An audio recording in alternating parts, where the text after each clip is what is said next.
অসম চাহ জনজাতি ছাত্ৰ সন্থাৰ অধিৱেশন 49তম কেন্দ্ৰীয় অধিৱেশন 3 দিনীয়া কাৰ্যসূচীৰে মৰিয়নিত অধিৱেশন জুবিন গাৰ্গৰ নামত অধিৱেশনৰ এটা দিন অসমৰ অন্যতম এক প্ৰধান জাতীয় সংগঠন হৈছে অসম চাহ জনজাতি ছাত্ৰ সন্থা চমুকৈ আটছা চাহ জনগোষ্ঠীৰ ছাত্ৰ সংগঠন হৈছে এয়া অসম চাহ জনজাতি ছাত্ৰ সন্থা চমুকৈ আটছাৰ কেন্দ্ৰীয় অধিৱেশন বহিছে মৰিয়নিত আটছাৰ অধিৱেশনক লৈ মৰিয়নি চহৰত ব্যাপক ব্যস্ততা 17, 18 আৰু 19 অক্টোবৰত 3 দিনীয়া কাৰ্যসূচীৰে আয়োজন কৰা হৈছে অধিৱেশন মৰিয়নি মহাবিদ্যালয় খেলপথাৰত অনুষ্ঠিত হৈছে অধিৱেশন প্ৰথম দিনা মাৰাথন দৌৰেৰে আৰম্ভ হয় দিনটোৰ কাৰ্যসূচী বৰবিহ ড্ৰাগছৰ বিৰুদ্ধে সজাগতা সৃষ্টিৰ বাবে আয়োজন কৰা হয় মাৰাথন দৌৰৰ পাছতেই অধিৱেশনৰ দুৱাৰ মুকলি কৰা হয় ইয়াৰ পিছতে ৰোপণ কৰা হয় গছপুলি আটছাৰ পতাকা উত্তোলন কৰে সভাপতি ধীৰাজ গোৱালাই শহীদ তৰ্পণ কৰে সাধাৰণ সম্পাদক জগদীশ বৰাইকে অধিৱেশনৰ কাৰ্যসূচী সন্দৰ্ভত সভাপতি ধীৰাজ গোৱালাই এনেদৰে কয় অহা কাইলৈ আমাৰ দিনটো আমি জুবিন গাৰ্গ ডাঙৰীয়াৰ প্ৰতি উৎসৰ্গা কৰিছো কাৰণ জুবিন গাৰ্গ ডাঙৰীয়া আমাৰ এই অধিৱেশনত সংগীত পৰিৱেশনৰ ইতিমধ্যে প্ৰতিশ্ৰুতি দিছিলে তেখেত আমাৰ মাজত নাই আমি কায়িকভাৱে নাথাকিলেও তেখেতৰ আচলতে সদায় আমাৰ মাজত ৰাখি থাকিবৰ বাবে তেখেতৰ স্মৃতিক যুগমীয়া কৰিবৰ কাৰণে জুবিন সংগীতৰ প্ৰতিযোগিতা আমি আয়োজন কৰিছোঁ চাহ জনগোষ্ঠীৰ বহু যুৱক যুৱতী ইতিমধ্যে এই প্ৰতিযোগিতাত অংশগ্ৰহণ কৰিবলৈ আগবাঢ়ি আহিছে সন্ধ্যাৰ ভাগত চাহ জনজাতি ছাত্ৰ সন্থাৰ প্ৰতিনিধি সভা হ'ব 18 তাৰিখে তাৰ পিছতে 19 তাৰিখৰ দিনটো আমাৰ 12 সাংস্কৃতিক শোভাযাত্ৰা তাতে বিভিন্ন সাংস্কৃতিক দলে অংশগ্ৰহণ কৰিব আৰু লগে লগে মুকলি সভাত আমাৰ অসমৰ মাননীয় মুখ্যমন্ত্ৰী মুখ্য অতিথি হিচাপে উপস্থিত থাকিব বিভিন্ন জাতীয় জনগোষ্ঠীয় দল সংগঠনৰ বিষয়ববীয়াসকল ইয়াত আহিব আমি আশা কৰিছোঁ উক্ত দিনা এটা বিশাল গণসমাৱেশৰো আমি চেষ্টা কৰিছোঁ ৰাজ্যৰ ভিন্ন প্ৰান্তৰ পৰা চাহ জনগোষ্ঠীয় লোক আহিছে মৰিয়নিলৈ আটছাৰ প্ৰতিনিধি সকলো আহিছে মুকলি সভালৈ আহিব বিপুল সংখ্যক চাহ জনগোষ্ঠীয় লোক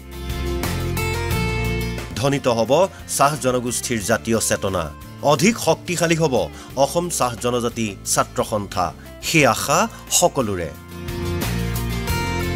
মৰিয়নিৰ পৰা দীপক দত্তৰ ৰিপৰ্ট অসম লাইভ 24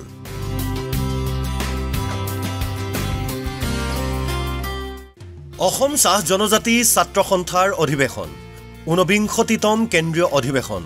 3 দিনীয়া কাৰ্যসূচীৰে মৰিয়নিত অধিৱেশন জুবিন গাৰ্গৰ নামত অধিৱেশনৰ এটা দিন অসমৰ অন্যতম এক প্ৰধান জাতীয় সংগঠন হৈছে অসম চাহ জনজাতি ছাত্ৰ সন্থা চমুকৈ আটছা চাহ জনগোষ্ঠীৰ ছাত্ৰ সংগঠন হৈছে এয়া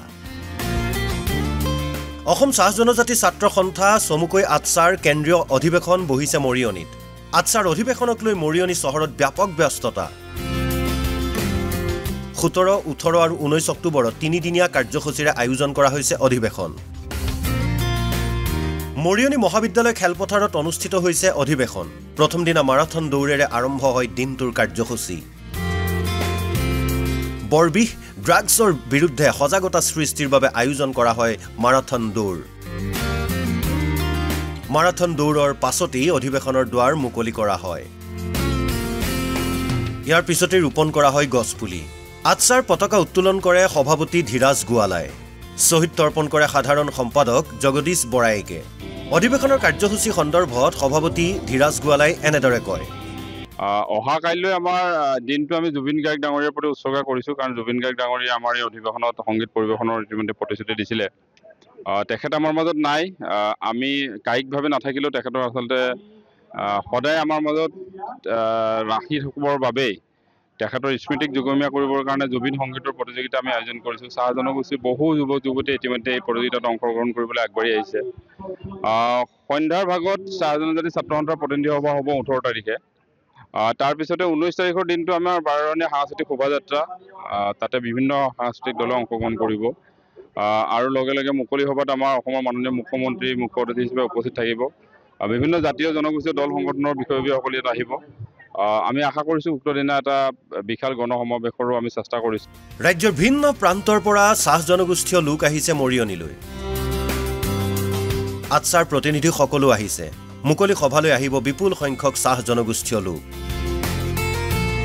ধ্বনিত হ'ব চাহ জনগোষ্ঠীৰ জাতীয় চেতনা অধিক শক্তিশালী হ'ব অসম চাহ জনজাতি ছাত্ৰ সন্থা সেই আশা সকলোৰে মৰিয়নিৰ পৰা দীপক দত্তৰ ৰিপোৰ্ট অসম লাইভ 24